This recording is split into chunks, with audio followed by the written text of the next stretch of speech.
Bonsoir, bienvenue à tous. Merci de nous retrouver pour votre journal. Nous sommes le jeudi 26 mai. Je vous en donne les titres avec cette polémique montpelliéraine autour du Beachmaster. La ville ne veut plus organiser cette manifestation. La 7e édition est prévue à partir du 10 juin prochain. La saison touristique est dopée par une météo exceptionnelle, mais pour l'instant, ce sont surtout les résidents qui profitent et qui en profitent bien de la plage. On reste sur la plage avec le kitesurf qui est quasiment né ici. Sur les plages de Palavas et de Cardon, nous irons à la rencontre de Sébastien Catelan. C'est un des spécialistes mondiaux de la vitesse. Olivier Brachard l'a rencontré. Et en fin de journal, nous retrouverons sur ce plateau Nicolas Hulot. L'animateur de télévision est également désormais candidat à l'élection présidentielle. Mais pour pouvoir être candidat, il est d'abord candidat aux primaires du parti Écologie, Europe Écologie, Les Verts. Il nous expliquera tout ça. On commence ce journal avec donc cette polémique montpelliéraine. La ville de Montpellier veut annuler la 7e édition du Beachmaster, c'est du beach volley. L'adjointe en charge du sport, Sophie Boniface-Pascal, dénonce le comportement financier de l'association qui porte l'organisation. Elle menace de ne plus apporter le soutien logistique de la ville, un soutien indispensable à la tenue de cet événement qui doit démarrer le 10 juin prochain sur la place de la Comédie. On l'écoute au micro de Jean Brun. La ville se désengage tout simplement parce qu'il y a un problème avec la comptabilité, avec les comptes du beach volley. Les comptes ne sont pas clairs, c'est le moins que l'on puisse dire. Il y a plusieurs pièces en plus qui leur ont été réclamées et qui n'ont jamais été présentées. Et j'insiste là-dessus, l'argent que nous mettons, que nous donnons à des clubs ou à des associations pour favoriser le sport à Montpellier, nous devons vérifier, nous, ville, que cet argent est bien utilisé et légalement utilisé. Et là, il y a un souci, c'est clair. Et il faudrait que d'ici demain ou après-demain, ils puissent présenter les pièces comptables dont je vous parle et s'expliquer sur les anomalies qui ont été découvertes par le service de gestion de la ville. Ceci, ça n'est pas moi qui l'ai fait, j'aime autant vous dire, c'est pas mon job. Moi, je suis adjointe au sport, donc c'est le service gestion financier de la ville qui décidera. Et un nouveau rendez-vous de conciliation est prévu demain après-midi entre les organisateurs et justement, bien sûr, la ville de Montpellier. Affaire à suivre donc. Ils veulent profiter des plages avant l'arrivée massive des vacanciers. Chaque année, la région accueille autour de 15 millions de touristes tout de même. D'ici quelques semaines, donc, juilletistes et haussiens vont débarquer, venus de toute l'Europe. Du coup, c'est le moment ou jamais de profiter, nous, de la mer. Marlène Mec et Sébastien Moujol ont pris leur maillot de bain et leur épuisette. Le sable chaud, la brise tiède et la mer qui dépasse enfin les 20 degrés. Ce n'est pas encore l'été, mais ça y ressemble beaucoup. Il fait beau, on y va. Hein. Il n'y a pas que moi, on n'attend pas que ça soit l'été. Non, il fait beau, on est en plein mois de mai, il fait beau, on y va. Venus de Montpellier, Nîmes, Latte ou même Palavas, ils sont nombreux depuis quelques jours à prendre d'assaut les stations balnéaires de notre département. Leur mot d'ordre, en profiter, tant qu'il reste encore de la place pour garer sa voiture et poser sa serviette. Exactement, parce qu'après cet été, on ne revient plus. Juillet, août, on ne vient pas. C'est maintenant ou jamais. Ouais, et on va à la plage que au mois de mai, juin et septembre, octobre. Juin et septembre, exclusivement. C'est pareil. Ah oui, parce que c'est insupportable. Hein. Quand il y a trop de monde, on apprécie moins que quand voilà, cette période, c'est très bien, c'est calme. On peut profiter tranquillement. Voilà. Et il n'y a plus de temps à perdre, le jeudi de l'Ascension approche et avec lui le premier vrai pont de l'année, le coup d'envoi de la saison touristique. Et déjà, il y a bien du monde. Et donc, on redoute ce qui va arriver autour de juillet et d'août. Allez, on va rester avec la problématique météo et l'eau et le salon Hydrogaia qui se déroule depuis hier jusqu'à demain vendredi au Parc Expo. Un salon qui réunit les professionnels de la filière eau venus de plusieurs pays d'Europe et du monde. Nous avons déjà eu l'occasion de vous présenter ce salon qui permet également la présentation du pôle de compétitivité à vocation mondiale installé à Montpellier, le pôle eau. Nouria Casacuberta et Nicolas Paolarsi se sont eux intéressés à la situation hydrologique de la région en ces temps de sécheresse. Il fait chaud, terriblement chaud dans la région. Avec les températures de ces dernières semaines et l'absence de pluie significative, les cours d'eau de la ville ont atteint des niveaux bas pour la saison. L'agglomération se dit néanmoins prête à affronter une situation d'alerte. Nous avons des capacités en matière d'alimentation. Nous allons compter sur ces capacités et si jamais ces capacités étaient insuffisantes, ça voudrait vraiment dire que nous aurions une situation vraiment très exceptionnelle. À ce moment-là, on prendrait des mesures de restriction. Consommer l'eau d'une façon durable, voilà ce que les professionnels de l'eau sont venus présenter au salon Hydrogaia. Jusqu'à vendredi, des stands sont accessibles au public pour trouver des solutions à la sécheresse. On sait qu'il y a des économies à faire, économies qui vont toucher tout le monde.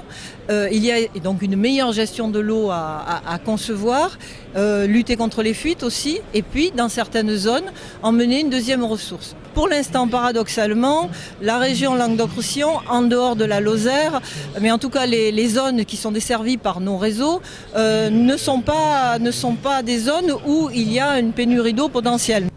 Si le reste de la France est touché par la sécheresse, ce n'est pas encore le cas pour la région. Les habitants sont malgré tout invités à limiter leur consommation d'eau. Il pourrait peut-être pleuvoir ce week-end, qui sait, voire la semaine prochaine. C'est ce qu'annoncent en tout cas les prévisionnistes météo. Cette pelouse n'aura pas beaucoup porté bonheur aux footballeurs montpelliérains du MHSC cette saison. Ils ont été défaits 7 fois à domicile pour 7 petites victoires et 5 matchs nuls. C'était déjà une excellente raison pour la changer. Une réflexion engagée cette semaine par l'agglomération de Montpellier qui a en charge le stade de la Mosson. L'autre raison, c'est l'usure de cette surface après une bonne dizaine d'années de bons et loyaux services. Un budget de 387 000 € tout de même. On écoute Brahim Abou, c'est l'élu en charge des installations sportives à l'agglomération, au micro de Marie-Laurence Flétour. Il y a eu énormément déjà l'usure par rapport aux années.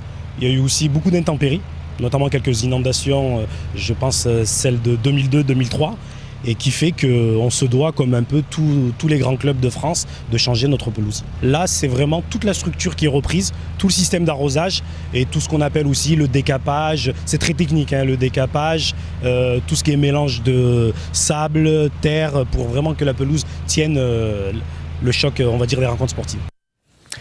Voilà, et peut-être que cette pelouse permettra à nos footballeurs la saison prochaine de s'exprimer encore mieux que cette année. Du Scrabble, c'est rare en télévision, mais vous savez qu'à TV Sud, on ose tout. En ce moment se déroule le premier championnat interclasse junior. 24 classes ont été sélectionnées. Aujourd'hui, se sont disputées les demi-finales et notre reporter de choc, Michael Briffaut, y était. Face à face, les écoles de Sainte-Marie et Sainte-Jeanne d'Arc s'affrontent en demi-finale de Scrabble. L'enjeu, marquer le plus de points en formant des mots sur un thème imposé, les animaux, et ce n'est pas si facile. C'est-à-dire que des fois, on ne peut pas vraiment les placer parce qu'on est coincé. Le Z encore, ça va, mais il y a des lettres qui manquent, quoi. Puis il y en a beaucoup quand même. Plutôt, il nous faudrait un U et on n'en a pas. Heureusement, les maîtresses d'école sont là pour donner un petit coup de pouce. Parce qu'il y a des mots que ça vient d'elles, des mots qu'on ne connaît pas, donc du coup on ne pouvait pas savoir, on n'aurait pas pu mettre tout sans elles. Il y a des mots d'animaux que je ne connais pas, mais il y a des mots que je connais et des mots que je ne connais pas. Une manière ludique pour les élèves d'apprendre en s'amusant. Compliqué non, mais un peu stressant, oui, parce que la classe et puis être comme ça devant un tableau avec des lettres qui dégringolent, qui se décollent, ce n'est pas toujours évident, mais c'était super génial, c'était très bien. Les enfants ont été ravis. L'école de Cournonterral a remporté la partie. D'ici quelques jours, les élèves sauront s'ils pourront disputer la finale à Paris le 8 juin prochain. Et ils vont aller gagner à Paris, c'est sûr. Toute autre chose avec du kitesurf et un kitesurfer, il s'appelle Sébastien Catelan. Il est vice-recordman du monde de vitesse. Son truc à lui, aller dénicher les meilleurs spots aux 4 coins du monde pour y faire glisser sa planche de surf. Sa dernière trouvaille, la Namibie. Il a également rencontré Olivier Brachard.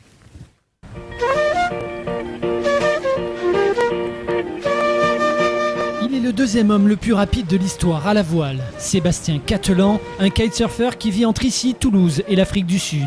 un nomade du kite, pionnier de la discipline de vitesse.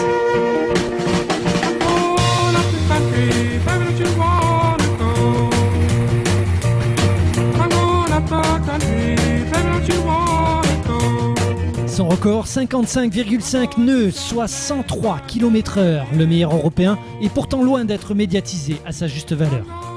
J'aime pas trop en fait trop parler de moi, je suis quelqu'un d'assez introverti on va dire. Non mais non, c'est un travail à ma foi d'être populaire et de faire en sorte d'être devant le petit écran, etc. J'aime pas trop me prononcer comme ça devant, je préfère être du terrain et faire parler la poudre. Seb, le touche-à-tout qui entretient le cardio lorsqu'il n'y a pas de vent, en pratiquant le stand-up paddle. Seb, le chercheur d'or aussi, c'est lui qui a découvert l'Eldorado des amateurs de vitesse, un spot en Namibie, au milieu de nulle part. J'ai découvert ce spot en 2004 et je me suis dit la nouvelle suite logique de cet endroit, c'est de créer une tentative de vitesse à la voile. C'est ce que j'ai fait en 2007, 3 ans plus tard.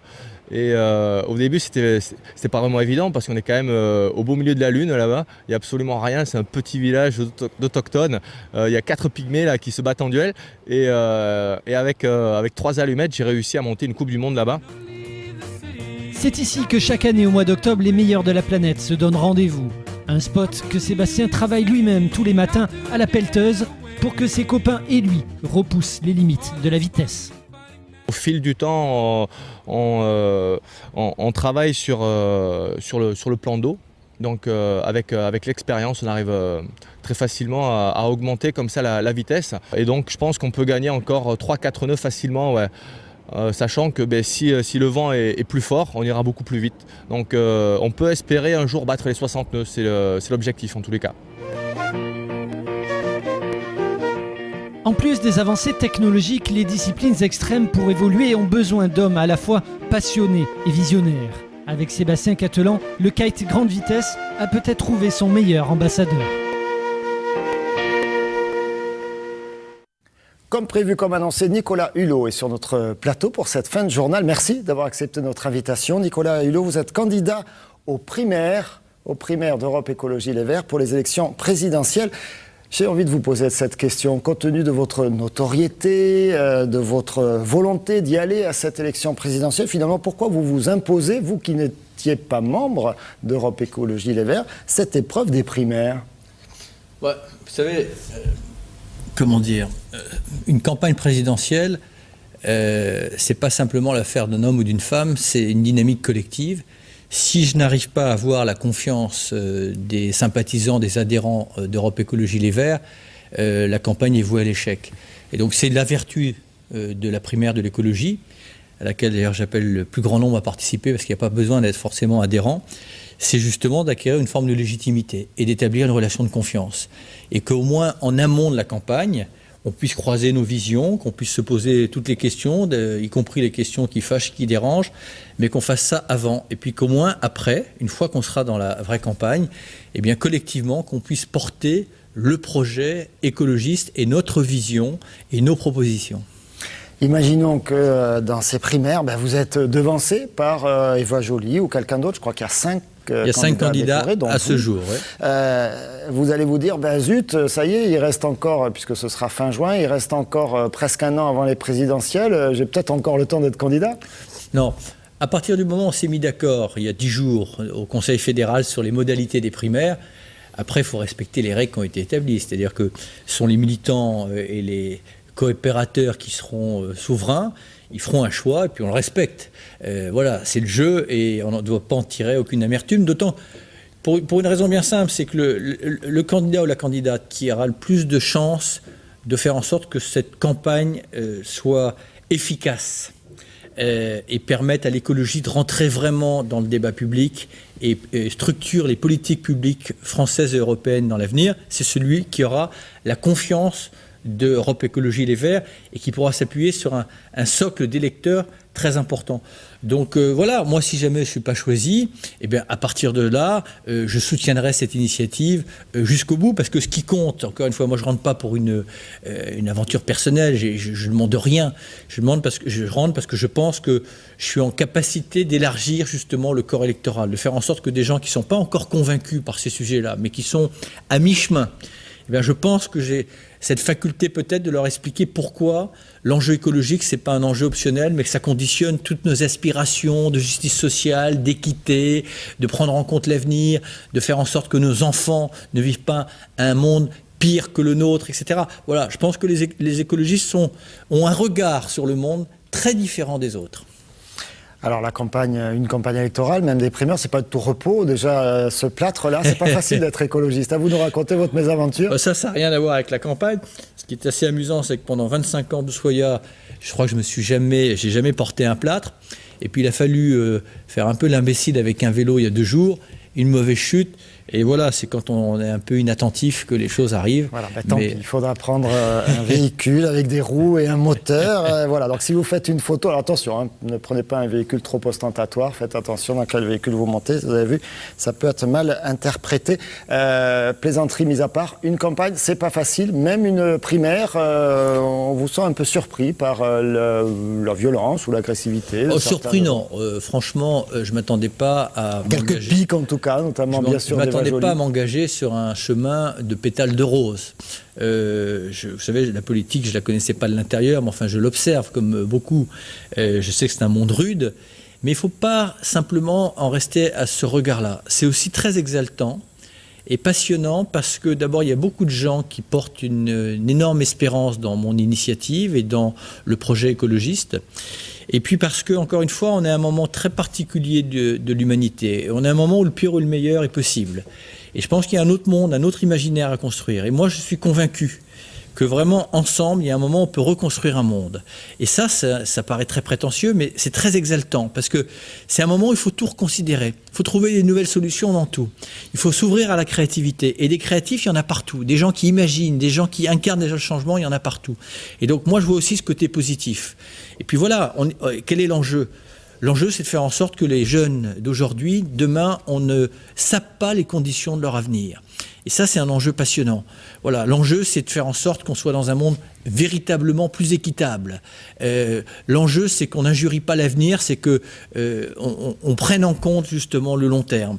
Et tout ça sont des enjeux passionnants. L'enjeu, c'est de mettre plus de démocratie, c'est de mettre plus d'équité, plus d'égalité. Alors, pour faire tout ça, il faut en passer par cette phase de campagne électorale au sein, donc, on l'a compris, du mouvement écologiste. Ouais. Qu'est-ce qui vous renvoie, pour l'instant, les militants que vous rencontrez? Ils vous renvoient l'image de Nicolas Hulot, vedette de la télévision, la fondation soutenue par les multinationales, etc. Cette image-là, où ça y est, il bouge? Certains qui, je ne pense pas, sont majoritaires, à juste titre, ont cette lecture-là, parce que quand on a 20 ans de notoriété, on a 20 ans de préjugés positifs et négatifs.